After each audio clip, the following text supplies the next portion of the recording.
Tentukan gaya tumpuan pada titik A dan B jika massa BIM 450 kg. Langkah pertama yang dilakukan adalah dengan membuat diagram benda bebasnya. Di sini perlu diisolasi BIM-nya, yaitu batang AB, kemudian pindahkan ke bawah, lalu beri nama titik-titiknya. Di sini ada titik A, kemudian di sebelah kanan ada titik B. Batang AB ini atau BIM ini menerima beban, yaitu dia sedang mengangkat sebuah tong yang bermassa 220 kg. Sehingga di sini akan ada gaya berat ke bawah dari tong tersebut, diberi nama dengan WT atau gaya berat dari tong. Kemudian di sini juga disebutkan bahwa massa BIM 450 kg, yang mana itu signifikan. Artinya ada juga gaya berat dari BIM tersebut, yaitu akan terjadi di titik tengah BIM-nya. Kurang lebih di sini. Diberi nama dengan WB atau gaya berat dari BIM. Lalu kemudian masukkan gaya tumpuan. Di titik A, tumpuan yang digunakan adalah tumpuan pin, maka akan ada dua gaya tumpuan. Pertama yang vertikal, yaitu AY, dan juga yang horizontal, yaitu AX. Kemudian di titik B digunakan tumpuan roll, maka hanya ada satu gaya tumpuan, yaitu yang vertikal, diberi nama BY.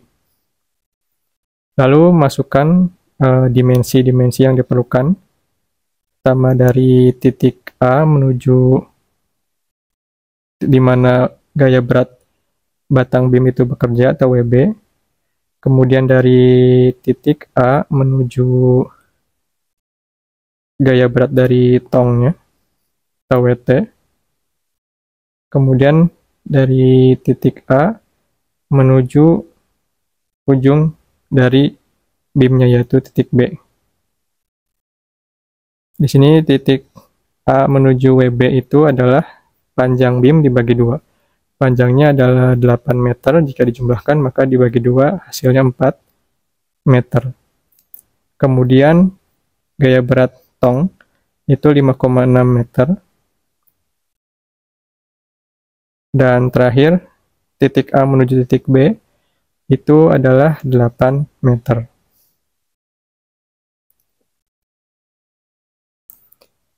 Coba pindahkan ke atas sedikit. Oke, diagram benda bebas telah selesai dibuat. Selanjutnya masuk ke perhitungan gaya-gaya yang berada di dalam diagram benda bebas tersebut. Pertama dari WB-nya atau gaya beratnya. Kita tulis WB sama dengan perkalian dari massa BIM-nya, yaitu 450 kg, dengan percepatan gravitasi bumi, yaitu 9,81. Hasilnya adalah 4.414,5 Newton. Kemudian dihitung juga gaya berat WT atau gaya berat tongnya, yaitu perkalian dari massa tongnya 220 kg dikalikan dengan percepatan gravitasi bumi 9,81. Maka hasilnya didapatkan 2158,2 Newton.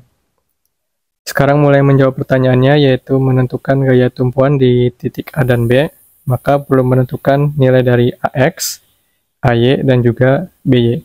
Di sini digunakan persamaan kesetimbangan, dimulai dari sigma momen di titik A sama dengan 0.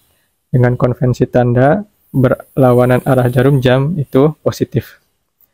Kita masukkan pertama ada pengaruh kontribusi momen akibat gaya berat WB yang mana akan menyebabkan momen di titik A dengan arah searah jarum jam. Maka di sini nilainya negatif dari WB dikalikan dengan jaraknya, yaitu 4 meter. Satuannya tidak usah ditulis. Kemudian kontribusi momen akibat gaya berat WT pada titik A juga arahnya searah jarum jam, sehingga negatif juga. Negatif WT dikalikan dengan jaraknya, yaitu 5,6 meter. Kemudian kontribusi momen di titik A akibat gaya tumpuan BY, yang mana akan menyebabkan momen arahnya berlawanan jarum jam, sehingga di sini adalah positif. BY dikalikan dengan jaraknya yaitu 8 meter, sama dengan 0.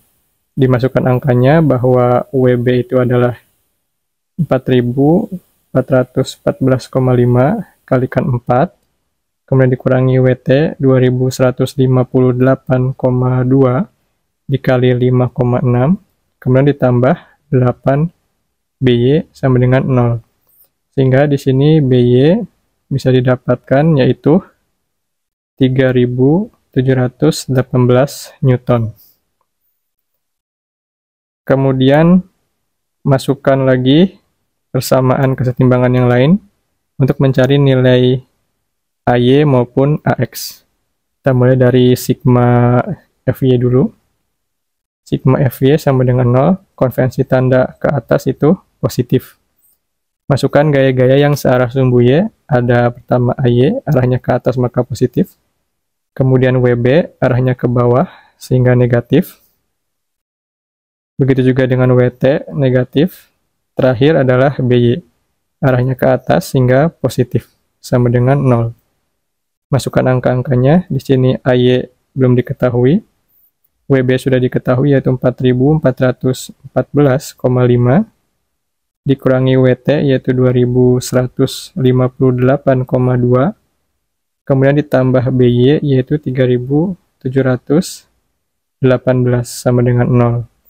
Sehingga jika dioperasikan didapatkan nilai AY yaitu sebesar 2854,7 Newton. Satu lagi gaya tumpuan yang belum diketahui yaitu AX, maka digunakan persamaan kesetimbangan yaitu sigma Fx sama dengan 0. Konvensi tanda ke kanan itu positif. Apa saja gaya yang bekerja pada sumbu X, yaitu negatif AX karena ke kiri ya, dan tidak ada lagi, maka sama dengan 0, sehingga nilai AX sama dengan 0.